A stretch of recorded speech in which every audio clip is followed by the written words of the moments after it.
everyone. My name is Madeline Mayfield, and welcome to College Girl Boss, or CGB. Today's episode, we're diving into Your Life is Up to You. What this means is that you have that autonomy over your life to control and make these awesome decisions to be the captain of your own ship. I have my wonderful friend, Kennedy Brownlee. I'm Kennedy. I'm a finance major getting my concentration in financial statement analysis. I'm also the secretary of the National Association of Black Accountants, and I'm also a member of Women in Business.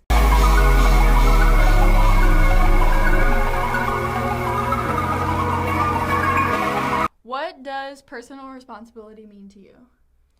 I'd say personal responsibility is like taking accountability for your own actions and your own decisions, kind of just like accepting the consequences of like your own actions, Do you have a story where you really became aware that you were in control of your own life? Oh, absolutely. This was like a wake-up call for me. I think I was taking intermediate accounting, and I thought, I don't really need to study as much. It came really easy to me these last few classes. I don't really need to study nearly as much as I studied for these other classes. And I pulled out kind of a low test score, and I was really disappointed in myself. I was like, man, that was a tough blow.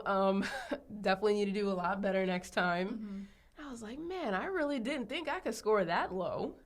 And then I realized it's my own fault. It's definitely my own fault because I underestimated like how tough it could be. It was my own fault because I should have studied a whole lot more than I did. Have you always had that kind of mindset where you hold yourself accountable? Oh, absolutely. I feel like I was too far on that side of holding myself accountable, of like everything was kind of always on my shoulders, kind of always my fault in some way. I don't know. It's always been... What do you mean your fault?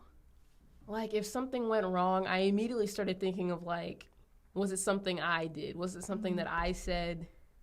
I just kind of always had that feeling of something that I did was the reason why this went wrong. I'm not sure how it started, but, like, it was always something that I just felt in me, like, was there something that I could have said or did or done to make the situation go better, I feel like that's really healthy as far as, especially working in group settings, to always say, okay, and you take yourself out of the situation and you wonder, am I the problem?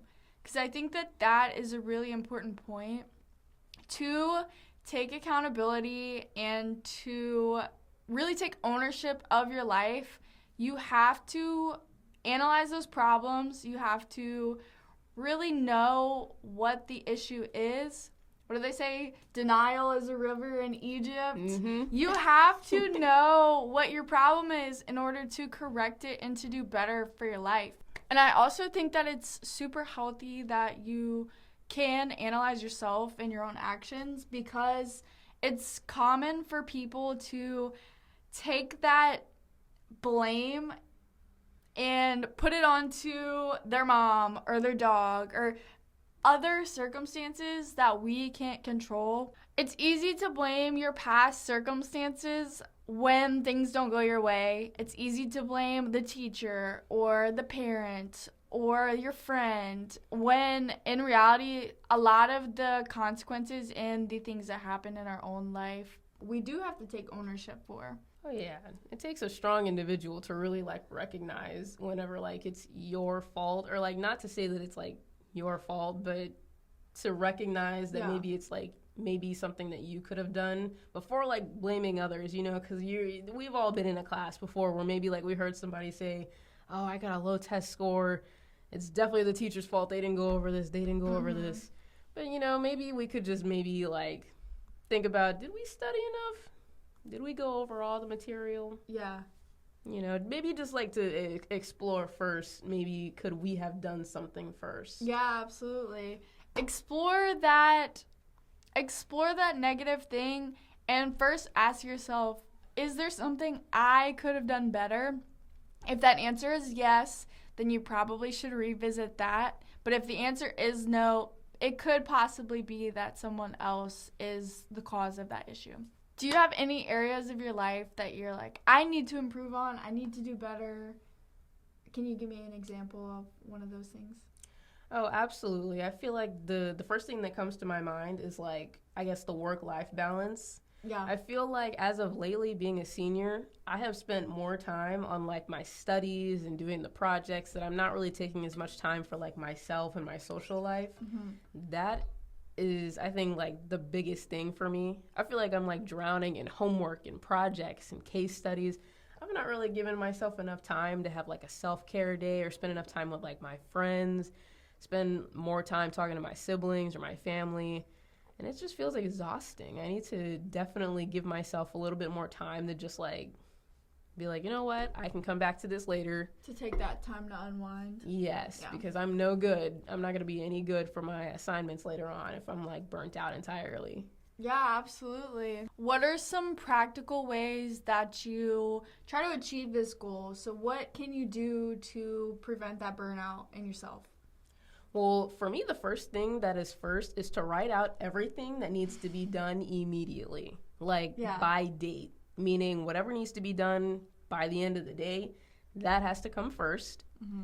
Everything that can be done by the end of the week, by the end of the month, those things can be done later. So prioritizing. Yes. Yeah. But if it's something that's going to take me like a long time, maybe kind of like split those things up a little bit. But I guess maybe I have to really take a moment to like take a deep breath and see how I'm feeling like right now in this very moment. Yeah. Because if I'm like overwhelmed, if I notice maybe I haven't eaten all day, I've not had like a whole meal, I've only had water. Ask yourself, have you eaten today? Yes, that might be the source of your stress. Yes. I cannot tell you how many times that has happened to me. I'm like, you know what? Why am I so frustrated? Why do I feel like I can't crunch these numbers? Why am I messing up on the simple things? Because I have only had one meal all day. I just ask myself, how am I feeling right now in this very moment? Can I get through this right now? Or can I have a meal, have like an hour to myself, come back to it later? So I guess prioritize is the first thing and then figure out everything else afterwards. Yes, setting priorities and what's most important can really eliminate all that extra noise and really allow you to focus on that goal of, okay, it's up to me. But most people don't teach you how to do any of these things, which is why we're here to help. Setting the priorities allows you to take ownership of what you want to achieve, and it also allows you to say, okay, this is not important to me, this is a distraction, and it's okay to say no in some situations if you just don't want to, because chances are if you don't want to do something, you're more than likely not going to want to do it later. Mm-hmm. So prioritize. Hold yourself accountable to those things that you commit to and own it. Without saying yes to everything. I've been guilty of that quite a few times. Yes.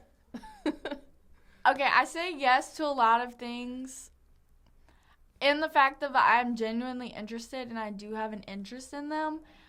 But if I don't have an interest in doing something, I'm not going to commit to it. I'm not going to overexert myself.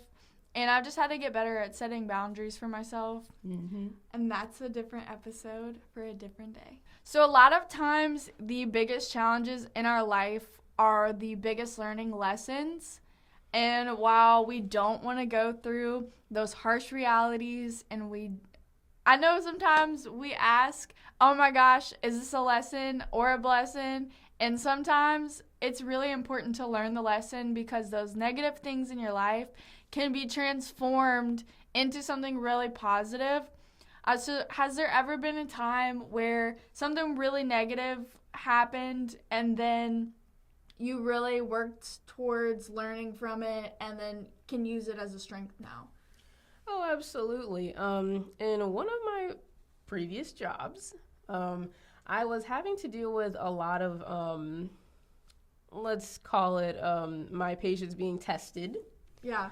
That was a real challenge for me because I had a lot of patience to begin with, but it wore down after a while. And I just was very upset about how it was being handled, and I just didn't really know if I was going to be able to ever, like, develop patience again because of how bad it got. But after a while, after I removed myself from the situation, I realized it was actually, like, the best thing that could have happened because I realized it couldn't get any worse. I took that as, like, a learning experience. Now I feel like I have a lot more patience than ever because I realized it just couldn't get any worse than what I experienced at that job. It was a trying time, to say the least. I realized, they always say hindsight is 20/20.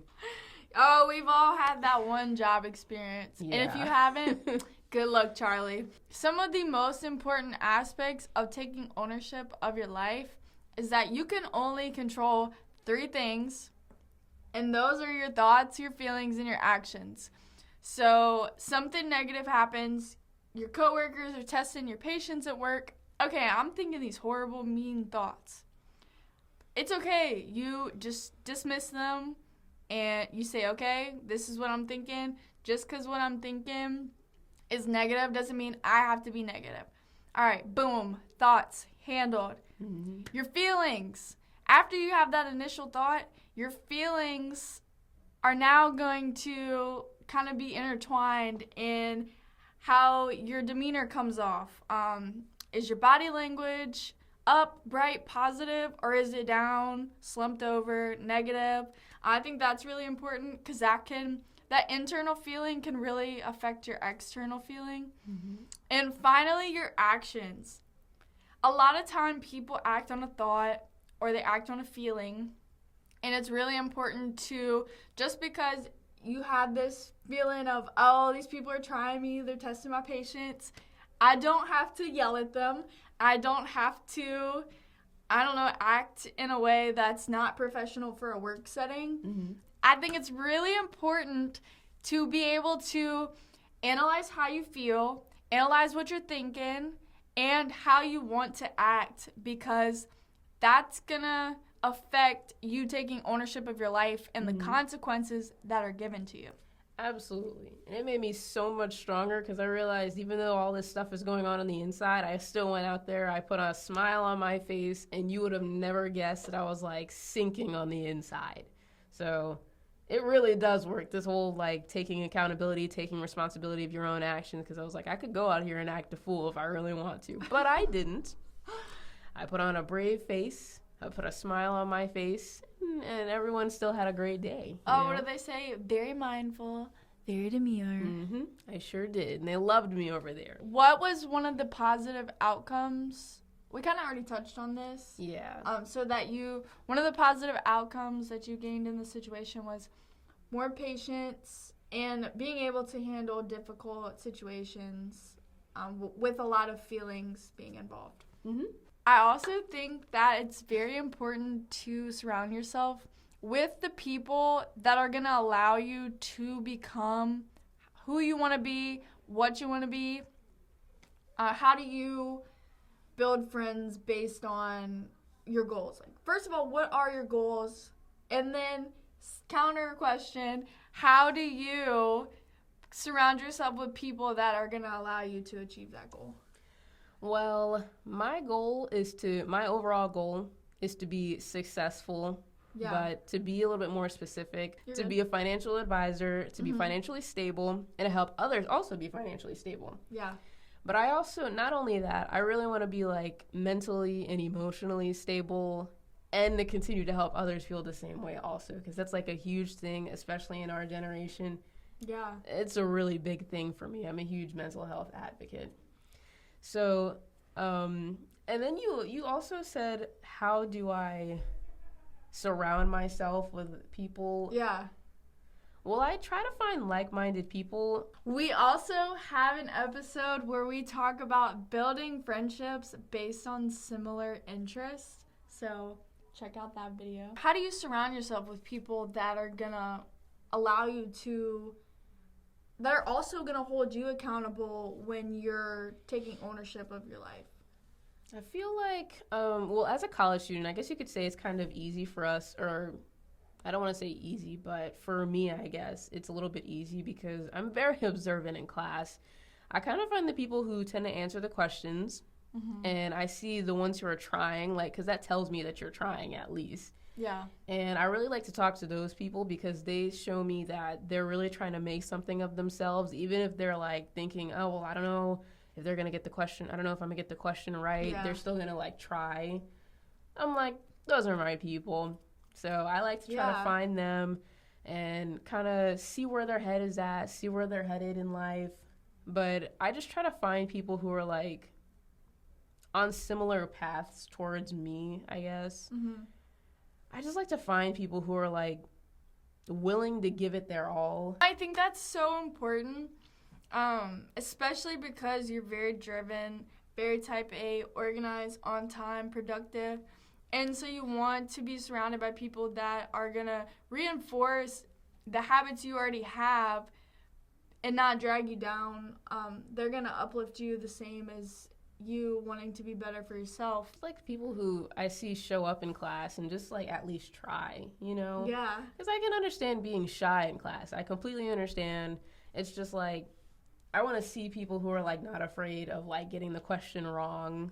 Because I'm like, I'm that person who's going to at least try. Even if like I don't know the answer, I'm going to still try.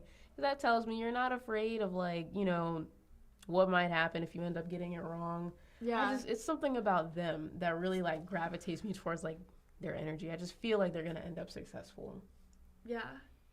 No, definitely you can tell a lot from somebody's vibe, how they carry themselves, how they speak to people, and the things that they're not doing in front of everyone. I think that that's really important. What you're doing behind closed doors every single day, I mean, God only knows. You can be doing all of these things right in front of other people, but if you're living a double life, that's not reinforcing that life that you really want to have. So if you're wanting to be this successful person and you're only half putting in the effort, you're not going to reach your full potential by only putting in half. Rome was not built in a day. People, Rome was not built in a day. So it's really important that you're staying consistent, you're staying disciplined, and also reinforcing those habits. Yeah, that was actually a really good point that you made, what they're doing behind closed doors, because that's actually a really good point, because like you never know if people are just kind of like putting on a front. That was actually what some of the speakers from Women in Business last year said about like, oh really? Yeah, they said something about like people can sit in class all day giving the right answers, but like you don't know if they're just like rehearsing those right answers or if they like actually know it, you know? Yeah. Or are they giving those right answers because they like actually know it, or because like they kind of use like a little artificial intelligence, or they use like a little extra help to like get those answers? I'm like, I'm willing to do like a little bit of, I'm willing to put in those hours, put in the work to like get where I want to be, because I'm not one to cheat to get ahead, you know, because I feel like that really doesn't get you anywhere. It might get you, quote unquote, ahead, but when those extra workloads come on and nobody's there to like help you, you're not really going to be able to handle it. You don't have to put 2 + 2 on the paper. We know that you know how to do that. Yeah. But like a long, complicated equation and you want partial credit, you might have to show a little work there. What was your "it's up to me" moment? Oh, I had that moment the summer before I became a junior in college. This is exactly how this moment went. I woke up one morning, it was like the week before we went back to school, and I realized I had almost nothing to really put on my resume. I hadn't joined any organizations. I had the grades, the GPA was great, but I had no extracurriculars. And I was like, what am I supposed to do? If the person next to me has the same GPA as me, what is going to make me different? Like what is it going to What makes you stand out? Right. So I was like, I'm going to have to do my research, see what organizations I would fit into, and what can I do to be great. So that's when I was like, okay, I see we have Women in Business. We have NABA, the National Association of Black Accountants. We have the Financial Management Association. There were so many things that I saw, and I was like, okay, I'm going to do all of these. I'm going to do everything I can. And that's exactly what I did. The following year, I was at Career Fair. I was at Meet the Firms. I was at every single event I could possibly be at to network, to do everything. I was exhausted, but I went to every single thing, and it worked out so great for me because I've gotten so many awards, so many honors, so many scholarships. That was that moment right there. Yeah. And I'm so thankful that I did that I had that waking thought, because I would not be here today, like, if I didn't do that. So do it, please. Yeah, and you wouldn't have gotten all of these positive things as a result of those late nights, that tireless energy, and sometimes it's thankless work. Sometimes you don't get a thank you don't get an award. Mm-hmm. But staying consistent, you will eventually get to where you want to go and you will reach those goals. It's just having that mindset and not letting anybody get in the way of what you really want in your life. All of the suits, all of the heels and the flats, my feet all of the hurt. Pain. Yes, but it was 100% worth it, because as soon as I became a senior, all of the good things started to roll in, and I was so thankful that I actually did something here. I didn't just go to college. Get a degree and go home. Right. Yeah. I didn't just go get the degree. I actually did a few more things to, like, actually make my mark here, you know? Yeah, absolutely. I think my come to Jesus meeting with myself to say, okay, it's up to you, like, it's your time, was reading this book, You Are the One. It talks about this guy coming from India, and he's getting this lottery green card, and he puts in an application, and he puts it in, I want to say 3 different times. And throughout the course of this book, he takes action and ownership of his life. And while it might not happen overnight, the consistency and the dependability on himself of, okay, even though all these things are happening, it will one day work out, and that positive mindset, that absolutely changed my life. And I really think that your mindset is one of the most important things that you can have to take advantage of your life. I say this all the time, so if you've ever talked to me, if you think that you have a bad life, you have a bad life. If you think that you have a great life, you have a great life. It's all about your mindset, and that action comes from, okay, I believe this, I'm going to do this, and you achieve it. We talked about the different types of taking action and some of the different traits that come with taking that action of your life and the mindset. I think all of these are equally important. But now it's up to you, girl bosses, to take that deep dive into yourself and really analyze what you want to achieve and prioritize. Build that network of people that are going to help you get there, and look at yourself and say, I'm going to do this. I'm going to take this next step and run with it. Absolutely strive for that goal, and you will achieve it. Trust me. With that consistency, you're unstoppable. All right, girl bosses. Next episode, we're diving into mentorship.